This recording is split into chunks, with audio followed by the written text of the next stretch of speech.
Te salve María, llena eres de gracia, el Señor es contigo. Bendita tú eres entre todas las mujeres, y bendito es el fruto de tu vientre, Jesús.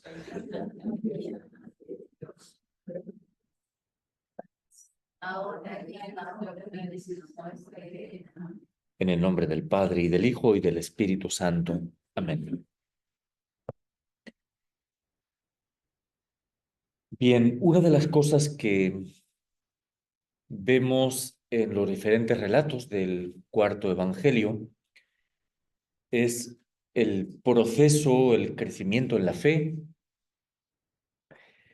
Mm, A veces podemos nosotros, eh, digamos, culparnos a nosotros mismos de decir, todavía no tengo mucha fe, no tengo mucha esperanza, y es bueno tomar conciencia de que hay un camino, de que hay un progreso, hay todo un proceso en el que hemos de estar creciendo constantemente. Veíamos, por ejemplo, el caso de Nicodemo, como hay en él un progreso hasta que finalmente manifiesta su fe, su ser discípulo de Jesús, estando dispuesto a perderlo todo.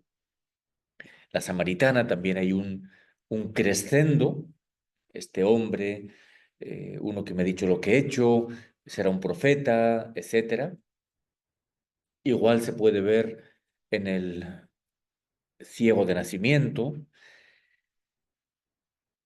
Yo quisiera ahora detenerme un poquito a meditar el tema de la esperanza, que, bueno, así expresamente, con esa palabra, no aparece, no está muy explícito en el Evangelio. Es cierto que en el lenguaje generalmente del Nuevo Testamento, muchas veces cuando habla de fe o de confianza, se está proyectando hacia la esperanza. Mm, Me gustaría partir simplemente de esa frase, de esas palabras de Jesús a la samaritana: si conocieras el don de Dios, en Juan 4:10, si conocieras el don de Dios. Es decir, a esta mujer que veíamos ha ido a buscar agua para calmar su sed, Jesús le está ofreciendo algo más grande. Si conocieras el don de Dios y quién es el que te pide de beber, tú le pedirías a él. Esta expresión me parece muy sugerente y está dándonos a entender que no conocemos, no tenemos ni idea de lo que Dios quiere dar, lo que Dios quiere otorgar. El don de Dios es más grande, es más desbordante de lo que alcanzamos a imaginar. Si conocieras el don de Dios, si tú supieras. Entonces, tenemos la tentación permanente de, bueno, ayer han tenido también en la parte de la plática sobre la virtud de la esperanza, pero tenemos la tentación permanente de estrechar, empobrecer la esperanza, porque esperamos poco, porque no confiamos demasiado y esperamos a la medida de nuestras posibilidades. Yo hago tal cálculo, pongo tales medios y espero que se den tales resultados, a la medida de nuestros proyectos.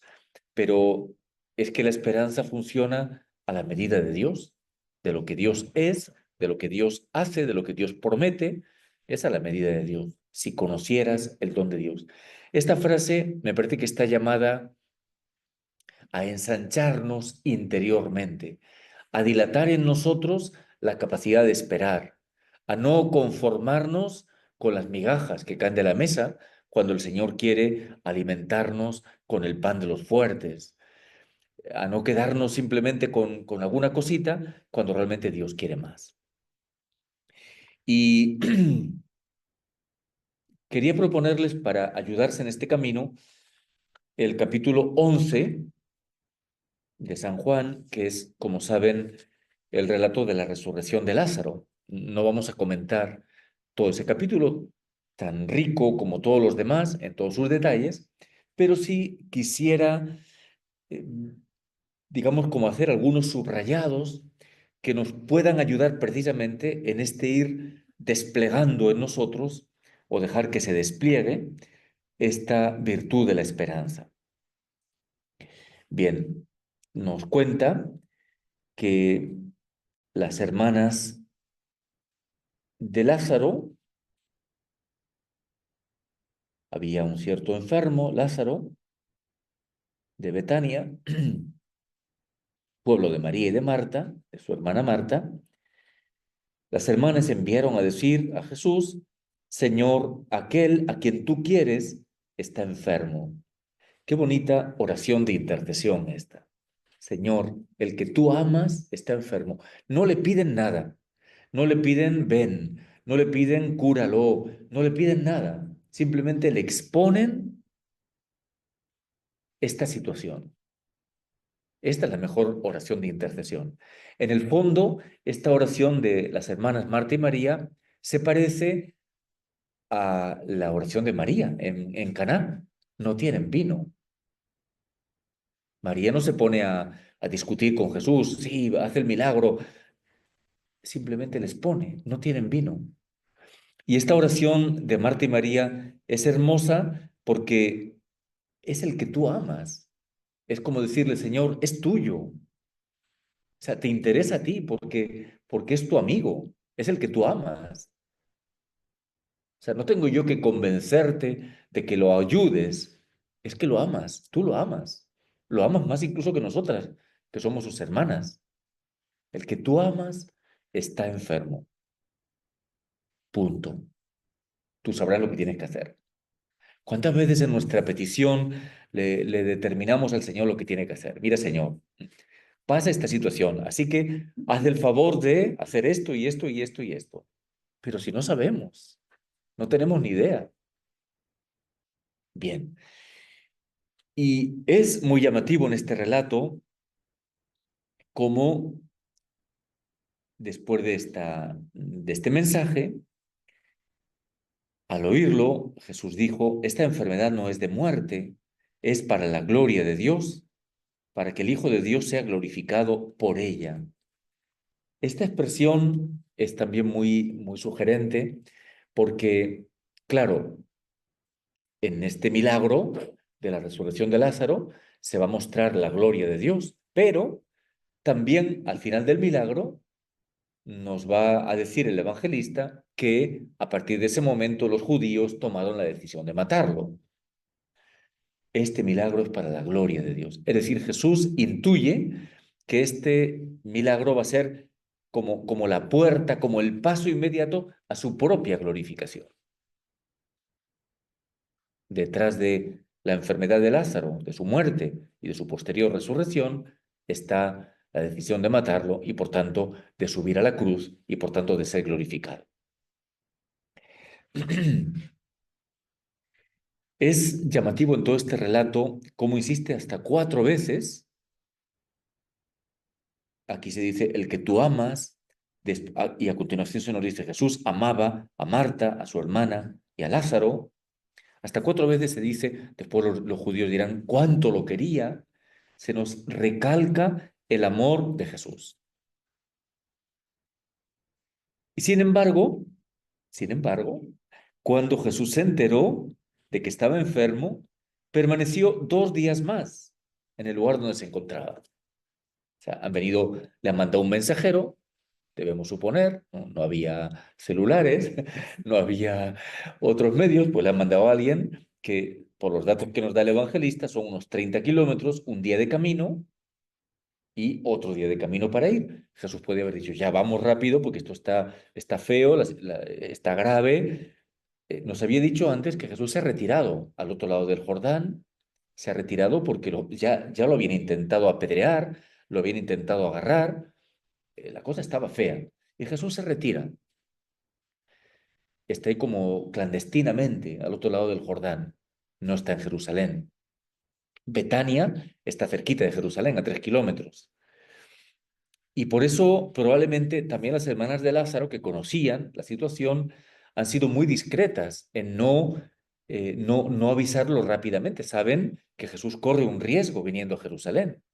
Y por eso han esperado hasta el final. Cuando han visto que ya se va, ya se nos muere, entonces ahí es que le mandan el aviso. Y lo hacen todavía también esa petición o esa oración que dirigen a Jesús, tiene también esta delicadeza, ¿no? No quieren forzarle a Jesús a venir. Saben que si viene está arriesgando mucho. Pero lo cierto es esto, es que Jesús no se pone en camino inmediatamente, ni siquiera al amanecer del día siguiente, sino que permaneció 2 días más en aquel lugar donde se encontraba. O sea, literalmente Jesús lo deja morirse. Probablemente, cuando después llegue a Betania, le van a decir, ya lleva 4 días muertos. Bueno, pues si ha habido un día de camino del mensajero, 2 días más que Jesús deja pasar, otro día de viaje, podemos calcular que quizás cuando llega el mensajero ya Lázaro ha muerto. Y Jesús lo sabe, porque lo va a decir a continuación. Nuestro amigo Lázaro duerme, dice después.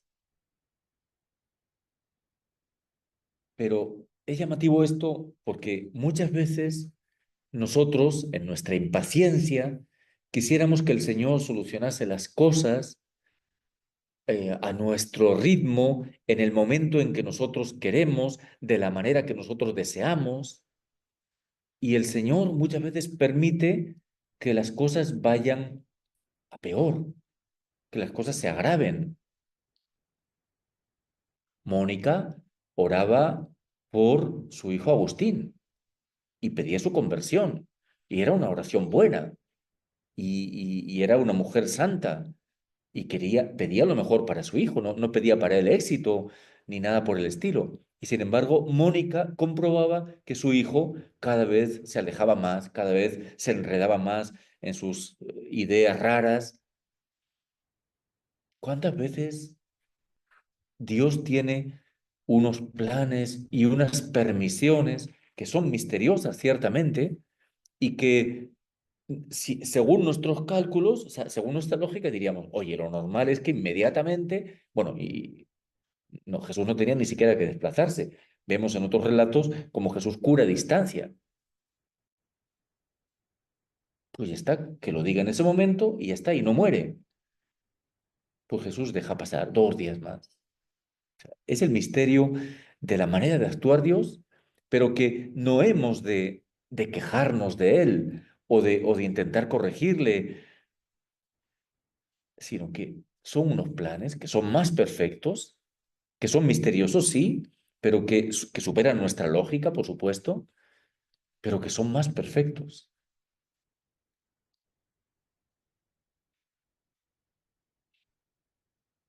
Entonces permaneció 2 días más y al cabo de esos 2 días dice a sus discípulos, volvamos de nuevo a Judea. Pero maestro, hace poco que los judíos querían apedrearte y vuelves allí. Los discípulos son conscientes de la situación tensa en que se encuentra y finalmente Jesús dice, nuestro amigo Lázaro duerme, pero voy a despertarle. Señor, si duerme, se curará. Jesús lo había dicho de su muerte, pero ellos creyeron que hablaba del descanso del sueño. Entonces les dijo abiertamente, Lázaro ha muerto. O sea, Jesús sabe perfectamente. Lázaro ha muerto y me alegro por vosotros de no haber estado allí para que creáis. Es decir, Jesús ha permitido que las cosas vayan a peor para hacer una obra mayor. Si hubiera curado a Lázaro, evidentemente sería una obra menos grandiosa que el resucitar. Me alegro para que crean. Es el séptimo de los signos que Jesús hace. San Juan nos narra 7 signos. El primero era el de las bodas de Caná, el último, la resurrección de Lázaro. De los 7, 4 son de enfermos. Y hay también como un crescendo. Cada vez la situación es más difícil. El primero es el hijo del funcionario real, que estaba con fiebre. El segundo es el paralítico de la piscina de Bethesda, que llevaba 38 años enfermo, paralítico. El tercero es el ciego de nacimiento.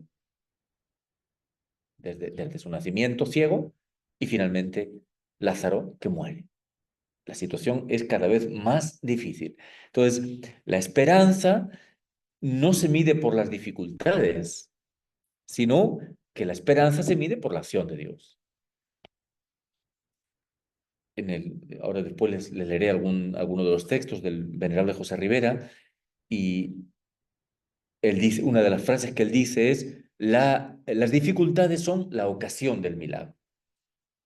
Pues sí, cuanto mayores son las dificultades, más se muestra el poder de Dios, más se muestra la gloria de Cristo. Son ocasión para el milagro. Nosotros tendemos a reaccionar en sentido contrario. Hay una dificultad, ya me desanimo, ya pierdo la esperanza, no hay nada que hacer. Las dificultades, en cambio, son ocasión del milagro, no son ocasión del desaliento. Entonces, me alegro. Como Jesús se alegra de la muerte de Lázaro, si dice que lo amaba. Pues sí, que para él la muerte es un sueño. Nuestro amigo duerme. La muerte no es nada para él. Recuerden que hay otro relato parecido en los sinópticos con la hija de Jairo. La niña no está muerta, está dormida. Yo recuerdo de esas cosas que uno, bueno, lo he oído de pequeño y también después, que los mayores decían así en su grandísima sensatez y sabiduría, todo tiene remedio menos la muerte.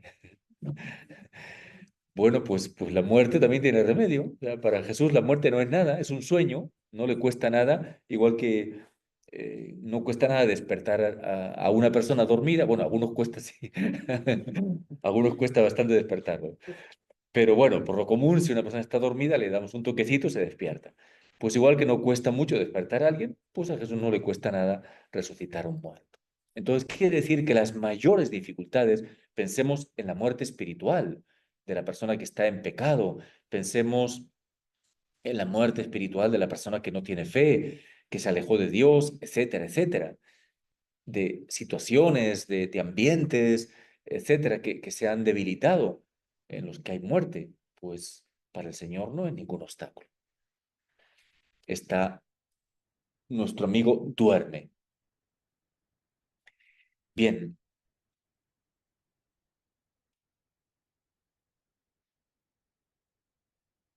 cuando llegó Jesús a Betania, se encontró con que Lázaro llevaba ya 4 días en el sepulcro.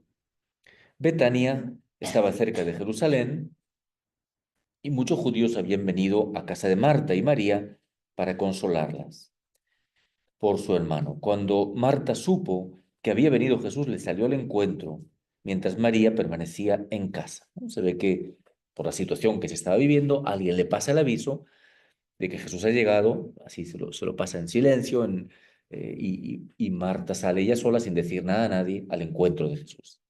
Y encontramos ahí una especie de reproche. Señor, si hubieras estado aquí, no habría muerto mi hermano. Hay como una especie de reproche. Eh, Seguramente que tenían la certeza de que Jesús había hecho otras curaciones, podía también curar a su hermano. Si hubieras estado aquí, él no habría muerto. Y, sin embargo, abre como un pequeño resquicio a la esperanza. Pero aún ahora sé que cuanto pidas a Dios, Dios te lo concederá. Jesús le dice tajantemente, tu hermano resucitará. Le respondió María, se sabía muy bien el catecismo. Sí, mi hermano resucitará en la resurrección del último día. Y es que en la creencia judía era así. Cuando una persona moría, ya no volvía a la vida hasta la resurrección final. Esta es, bueno, una creencia de los últimos siglos antes de Cristo. Anteriormente ni siquiera eso, era el Seol y tal.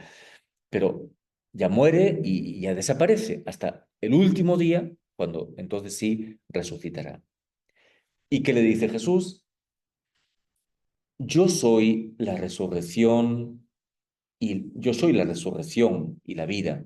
El que cree en mí, aunque muera, vivirá. Y todo el que vive y cree en mí, no morirá jamás. ¿Crees esto? Pues me imagino a Marta diciendo, Señor, Esto parece un trabalenguas, no entiendo nada, no sé lo que me quiere decir, pero que le responde, hace un precioso acto de fe. Sí, Señor, yo creo que tú eres el Cristo, el Hijo de Dios, el que tenía que venir al mundo. ¿Se dan cuenta lo de los títulos que decíamos? La letanía de los nombres de Jesús. Tú eres el Mesías, el Hijo de Dios, el que tenía que venir al mundo. Marta le viene a decir, Señor, no entiendo mucho, no entiendo, pero me fío de ti, confío en tu palabra, sé que lo que tú dices es verdad. Bien, y entonces llama a su hermana con esa frase también tan bonita, el maestro está aquí, te llama. La última parroquia donde estuve, hicimos unas letras bonitas y las pusimos al lado del sagrario con esta frase. El maestro está aquí y te llama. Dicho esto, fue a llamar a su hermana, el maestro está aquí, te llama. Ella, en cuanto lo oyó, se levantó rápidamente. Miren, María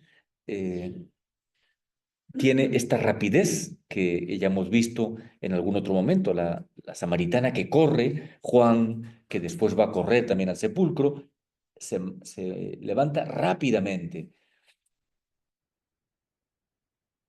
y fue donde Jesús. Jesús todavía no había llegado al pueblo, seguía en el lugar donde lo había encontrado Marta. Al ver que se levantaba rápidamente, los judíos la siguieron pensando que iba al sepulcro a llorar. Cuando María llegó donde estaba Jesús, al verle, cayó a sus pies. Primer detalle, María a los pies de Jesús. Las tres veces que el Evangelio menciona a María de Betania es a los pies de Jesús. Una es en Lucas, en la escena esa de Marta y María, estaba sentada a los pies de Jesús, otra es aquí y otra será en el capítulo siguiente cuando le sirvan la cena a Jesús como agradecimiento por la resurrección de Lázaro. En San Lucas significa la postura del discípulo que está aprendiendo del maestro. Aquí puede significar, por un lado, la fragilidad de María, que está rota por la muerte de su hermano, pero también puede significar este gesto de adoración, que cae a los pies de Jesús.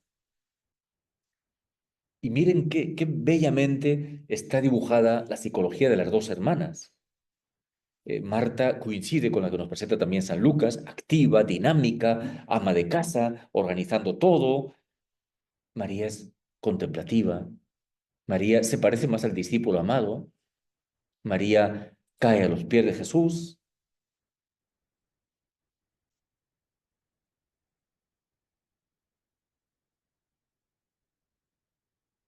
y rompe a llorar.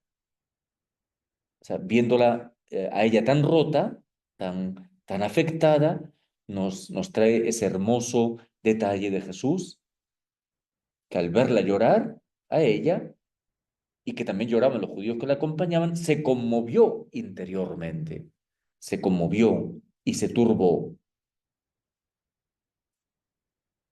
Donde lo han puesto, ven y lo verás. Y los judíos decían cómo le querían. Y algunos critican, pero bueno, si este ha curado al ciego, no podía haber impedido que éste muriera. Jesús se conmovió de nuevo en su interior y fue al sepulcro. Qué precioso rasgo aquí de la humanidad. San Juan, que presenta con mucha fuerza la divinidad de Cristo, pero a la vez presenta muy al vivo también los rasgos de su humanidad.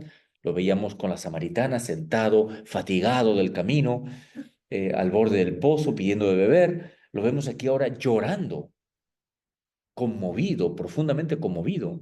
Es impresionante. Entonces, miren que ante cualquier drama de sufrimiento, el típico caso semejante a este que vemos o que vivimos con cierta frecuencia de la pérdida de un ser querido, sobre todo si es una persona joven, si ha muerto repentinamente, si deja hijos, etcétera, hijos pequeños, esta empatía de Jesús, dirá San Pablo, hablando de la caridad, en Romanos 12, llorar con los que lloran. Jesús llora. llora con Marta y con María. No es indiferente ante el sufrimiento humano, no es indiferente ante la muerte, no es indiferente ante el mal. Jesús empatiza tan profundamente y sabe que lo va a resucitar, pero eso no le impide tener esta profunda conmoción interior. De estas dos palabras que utiliza aquí, una de ellas se podría traducir como indignación ante la presencia de la muerte, que es consecuencia del pecado. Jesús se indigna.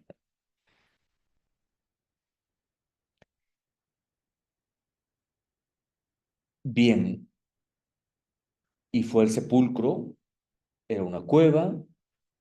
Jesús dice, quiten la piedra.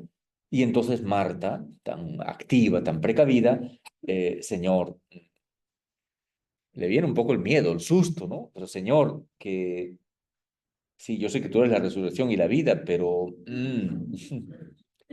Señor, ya huele, es el cuarto día. En la creencia judía, el alma permanecía en el cadáver 3 días. Al cuarto día, cuando empezaba ya a corromperse, ya el alma no estaba. Entonces, desaparece el alma, el cuerpo se corrompe, eh, y bueno, entonces ya no hay nada que hacer. No hay nada que hacer. Digamos, está muerto y bien muerto. Es decir, Jesús ha permitido no solo que muera, sino que llegue a empezar ya a corromperse el cadáver. Y Jesús tiene esta palabra, no te he dicho que si crees verás la gloria de Dios. Es curioso porque en otros casos, recordemos por ejemplo las bodas de Caná, el proceso es el inverso, ven los signos y creen.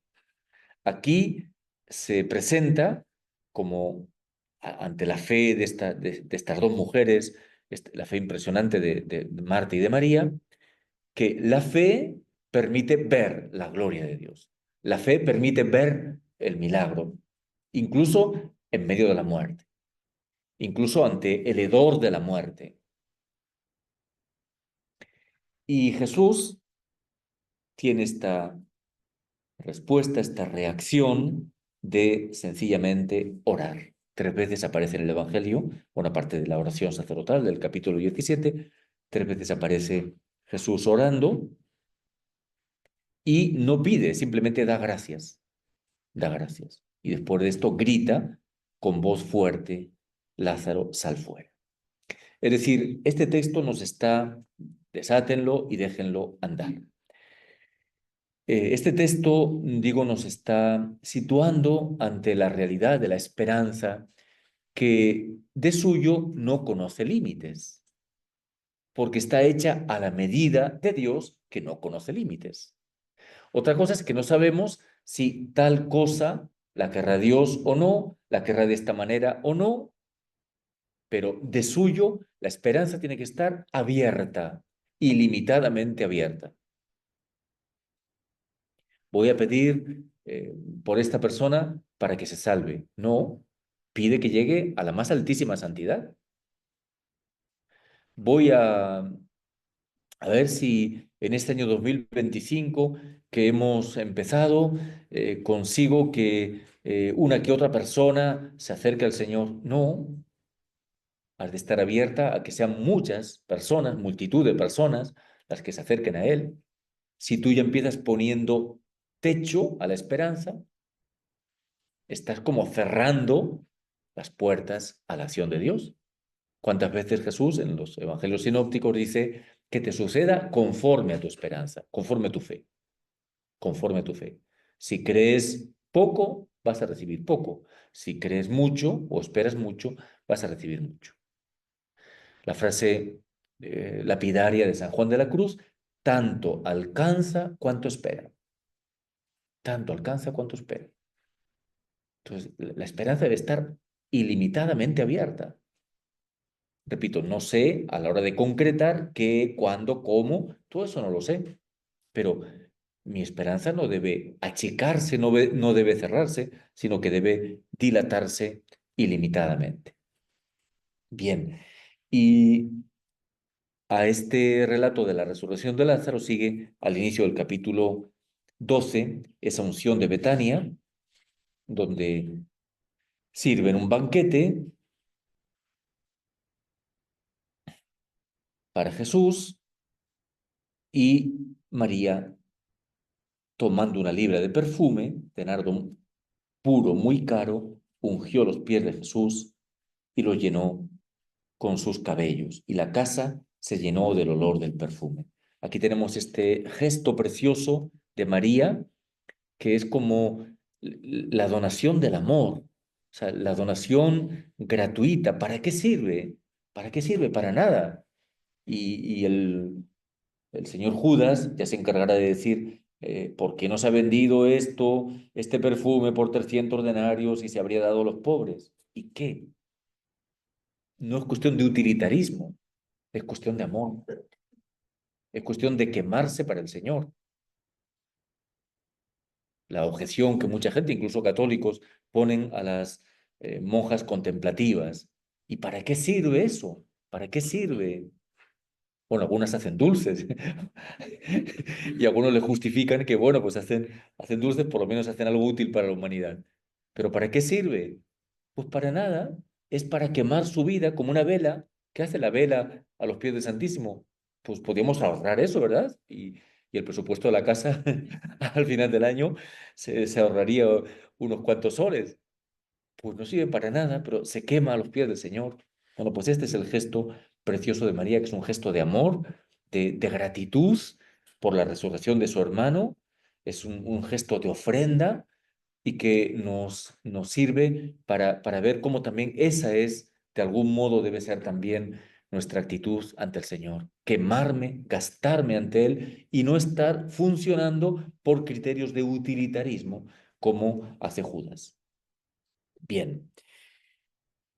Entonces, este texto nos sirve para meditar un poco respecto de la esperanza y quería completar con algunos textos del venerable José Rivera que tienen en el librito que se les ha dado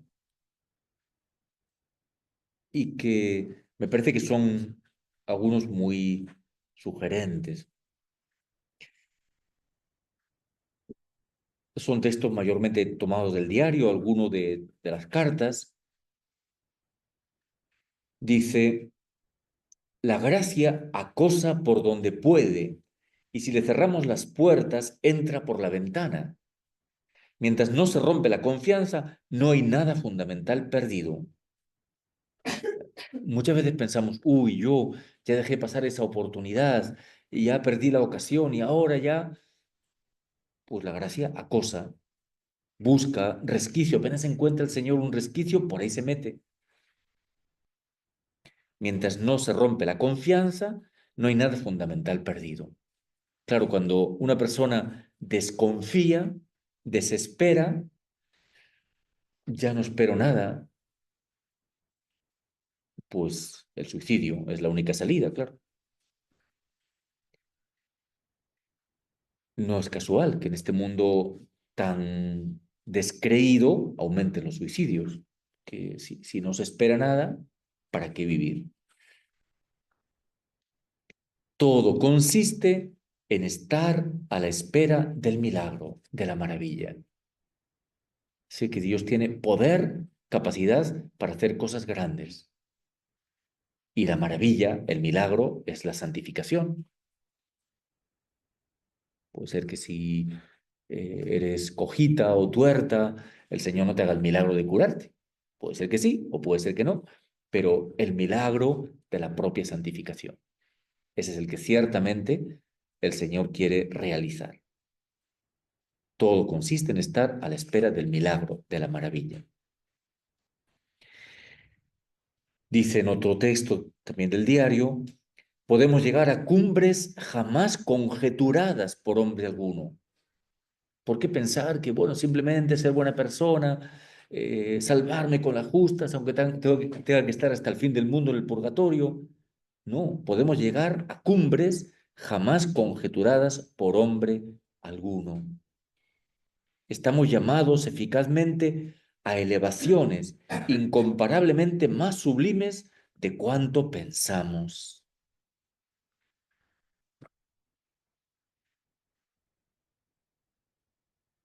San Enrique Dosó, que fundó una congregación femenina, le decía a sus monjitas, todo me lo estropean con su falta de fe. Pues al Señor todos se lo estropeamos con nuestra falta de fe. El Señor quiere hacer cosas grandes y nosotros andamos ahí con cálculos mezquinos. En otro texto en que está hablando de recorriendo, revisando su propia vida, etcétera, y agradeciendo a Dios, dice, pienso que la desconfianza sería el único pecado imperdonable. La desconfianza sería el único pecado imperdonable. Y llega a formular una especie de ley inmutable, así lo llama, es ley inmutable, al menos en la medida que espera, recibe, al menos en la medida que espera. O sea, Dios no nos da menos, puede darnos más, pero no menos de lo que esperamos. Al menos en la medida que espera, recibe. No digo en lo concreto, lo que espera en concreto, porque quizá nos convengan otras cosas. Puede superarla, pero jamás será inferior. Lo peculiar de Dios es hacer maravillas. Esto es lo propio de Dios. Si crees, verás la gloria de Dios. Lo peculiar de Dios es hacer maravillas. ¿Y la tarea del hombre cuál es? Glorificarle. Consiste esencialmente en esperarlas de Él. Lo peculiar de Dios es hacer maravillas y la tarea del hombre consiste esencialmente en esperar de Él esas maravillas y como consecuencia glorificarle. Lázaro no podía resucitarse a sí mismo, sus hermanas no podían resucitarlo, que lo querían mucho, no podían curarlo, no tuvieron más remedio que verle morir. Los amigos judíos igual. Es el Señor quien hace maravillas.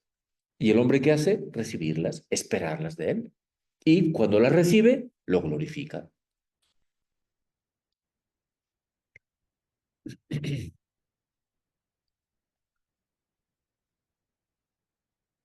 La confianza nos abre a sus dones, incluso milagrosos. ¿Por qué no? Si no hay más milagros, será porque no los esperamos.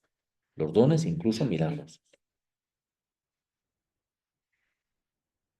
Uno de los obstáculos en nuestro progreso, esta frase también me parece que es muy luminosa en cuanto a la práctica, uno de los obstáculos en nuestro progreso es que nos vemos más a nosotros mismos que a Dios con su amor.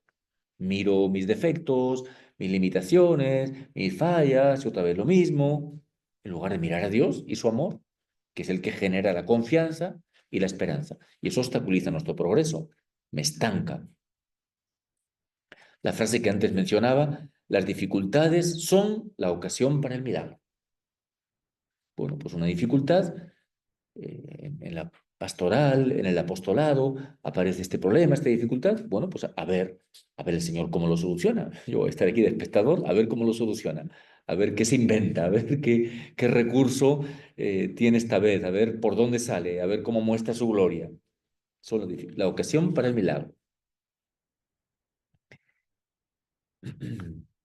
Imposible, he escrito muchas veces, según el pensamiento de Santa Teresa de Lisieux, imposible que Dios ponga deseos que no va a cumplir. Esto Santa Teresita lo repite. Imposible que Dios ponga en mí un deseo que no va a cumplir. Si Dios pone en mí el deseo de la santidad, es que quiere cumplirlo. Dios no está ahí como jugando con nosotros, ¿no? Jugando a las escondidas. No, o sea, Dios pone en mí el deseo porque quiere cumplirlo, quiere realizar. Y muy por encima de lo que nosotros creemos esperar. La esperanza es una virtud abierta, lo que decía antes, que se mide por la inconmensurable misericordia divina. Entonces, es una esperanza a la medida de Dios.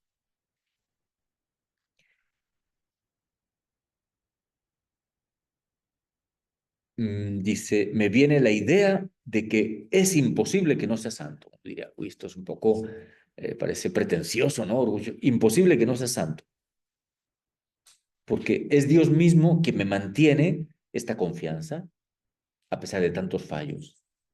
Entonces quiere decir que Dios está empeñado en cumplirlo, en realizarlo.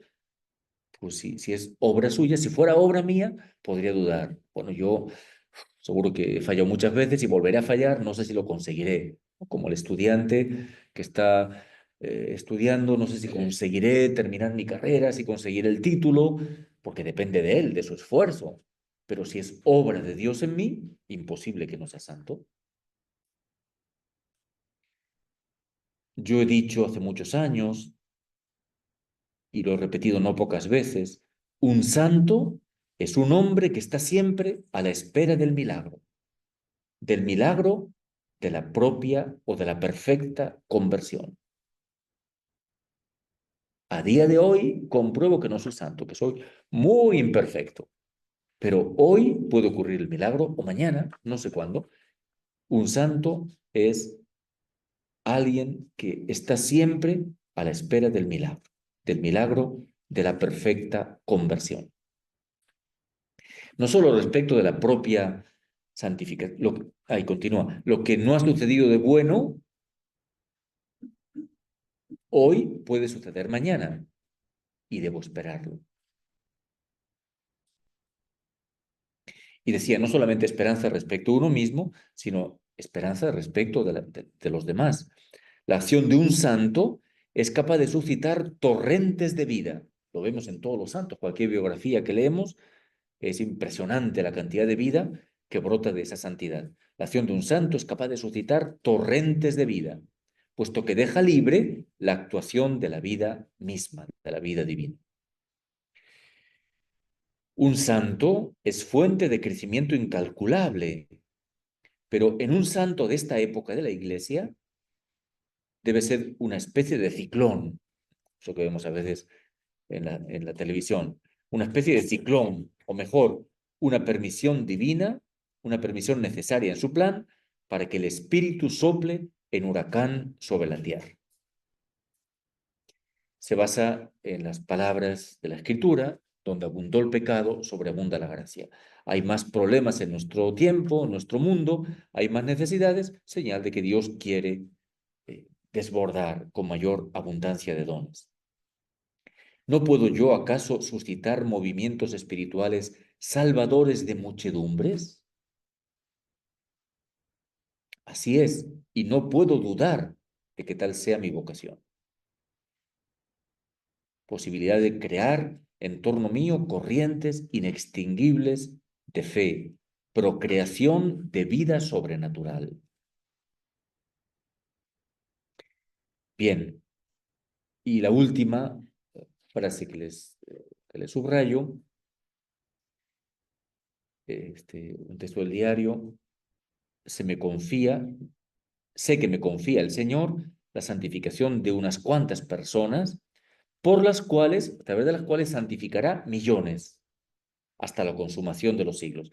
No sé si han visto una película que se llama Cadena de Favores, ya tiene años, es interesante.